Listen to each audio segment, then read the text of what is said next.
Chapter 16 of Class 10th Sustainable Management of Natural Resources।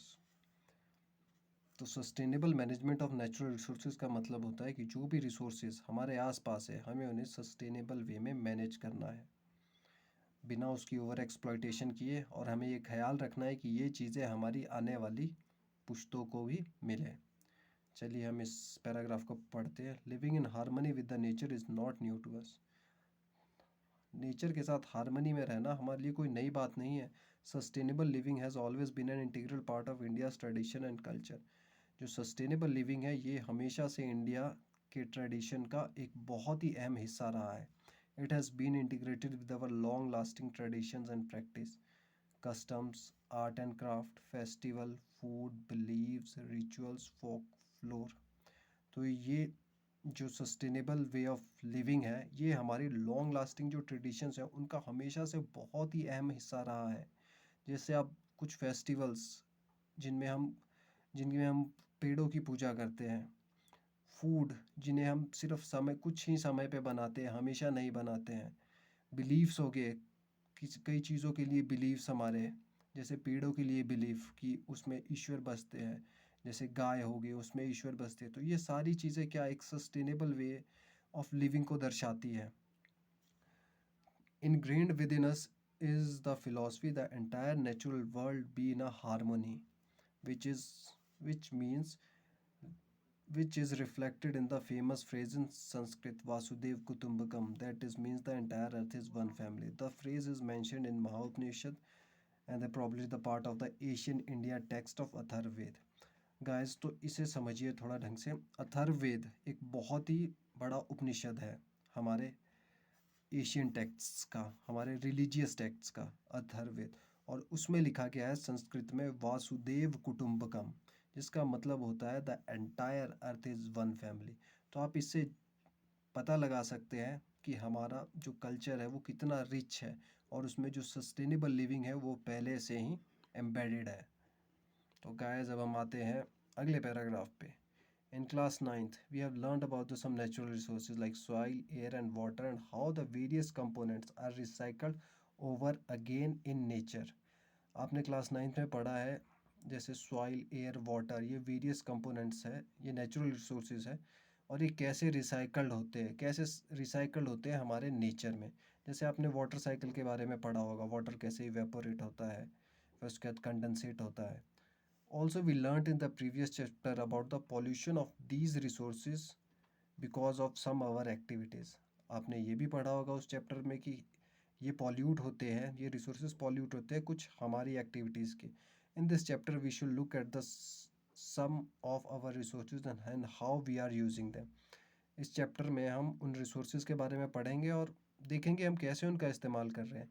Maybe we should also think about how we ought to be using our resources so sustain them and conserve our environment. और may be हम इससे अच्छे से समझ जाएंगे कि कैसे हम उन रिसोर्सेज को यूज़ करना चाहिए उनके कंजर्वेशन के लिए। Okay guys, we shall be looking at our natural resources like forest, wildlife, water, coal and petroleum. Okay, and see what are the issues at the stake in the declining, how these resources are to be managed for sustainable development along with the input of our traditional practice. तो हम इन सारे जो हमारे natural resources हैं इनको देखेंगे कैसे ये अफेक्ट हो रहे हैं हमारी वजह से और कैसे हम इनको सस्टेनेबल वे में मैनेज कर सकते हैं अपनी ट्रेडिशनल प्रैक्टिस के अकॉर्डिंग, और क्या हमें कुछ अलग से इनपुट देने की ज़रूरत है वो सब भी हम इसमें देखेंगे। Okay guys, we often hear और read about the environment problems. आपने अक्सर सुना होगा एनवायरमेंटल प्रॉब्लम्स के बारे में। दीज आर ऑफन, ये हमेशा ग्लोबल लेवल की प्रॉब्लम्स होती है and we feel helpless to bring any change, और हम फील करते हैं हेल्पलेस इनको चेंज करने में। There are international laws and regulation and then there are our own national laws and acts of the environmental protection. फिर there कुछ international laws होते हैं, रेगुलेशंस होते हैं, और देयर आर अवर और कुछ स्टेट्स के मतलब अपनी कंट्रीज़ के भी नेशनल लॉज होते हैं और एनवायरमेंटल प्रोटेक्शन लॉज होते हैं। They are also the national and international organization working towards the protecting our environment. और भी बहुत सारी मतलब इंटरनेशनल ऑर्गेनाइजेशंस है और नेशनल ऑर्गेनाइजेशन है जो दोनों के दोनों एक साथ काम कर रही है इन्हें प्रोटेक्ट करने के लिए, एनवायरनमेंट को। तो मुझे लगता है आपको ये समझ आ चुका होगा। अब हम अगले चैप्टर की ओर बढ़ते हैं गाइस। सॉरी गाइस, अगले चैप्टर नहीं, अगले page. Awareness about the problems caused by unthinkably exploiting our resources has been a fairly recent phenomena in our society। हमारे बीच अवेयरनेस की कमी है, हम बिना सोचे इन रिसोर्सेज को ओवर एक्सप्लॉइट करते हैं और ये फिनोमिना हमारे सोसाइटी में मतलब कुछ समय से कुछ ज़्यादा ही हो रहा है। And once this awareness rise some action is usually taken. और जब ये एक बार ऐसे अवेयरनेस राइज होती है तो कुछ ना कुछ एक्शंस लिए जाते हैं। You must be heard about the Ganga action plan. आपने गंगा एक्शन प्लान के बारे में ज़रूर सुना होगा। The multi core project came about in 1985 because the quality of water in the Ganga was very poor। ये मल्टी कोर प्रोजेक्ट कब आया? 1985 में। और क्यों आया? क्योंकि जो वाटर की क्वालिटी थी गंगा की वो बहुत ही बुरी हो गई थी। किसकी वजह से? इस बैक्टीरिया की वजह से। कॉलीफॉरम बोलते हैं इसे, कॉलीफॉरम इसका नाम याद रखिएगा। ये एक ग्रुप ऑफ बैक्टीरिया होता है जो ह्यूमन इंटेस्टाइन्स में पाए जाते हैं। whose presence in water indicates the contamination by disease causing microorganism।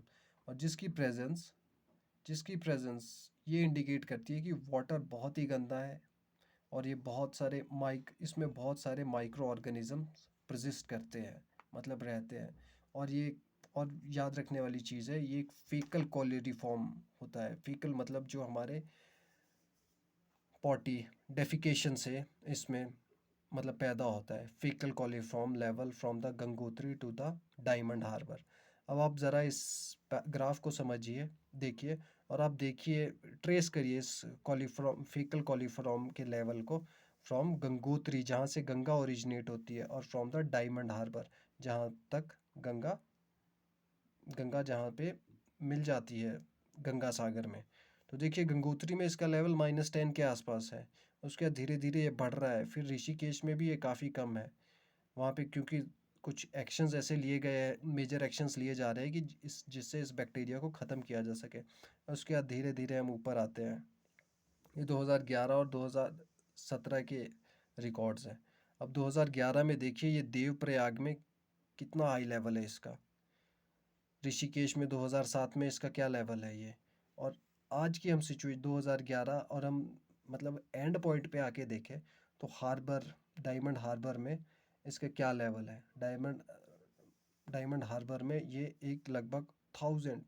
तो आप इससे अंदाज़ा लगा सकते हैं कि कितना पॉल्यूट हो चुका है वाटर। गंगा माता को हमने कितना पॉल्यूट कर दिया है। Okay guys, now we are going for next. So guys अब हम ये वाला सेक्शन भी पढ़ लेते हैं, pollution of Ganga, do you know वाला सेक्शन।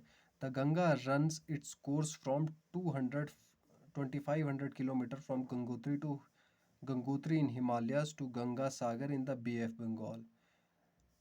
इसका मतलब ये है कि जो स्ट्रेच है गंगा का गंगोत्री से लेके बे ऑफ बंगाल तक वो क्या है, लगभग 2500 किलोमीटर का है।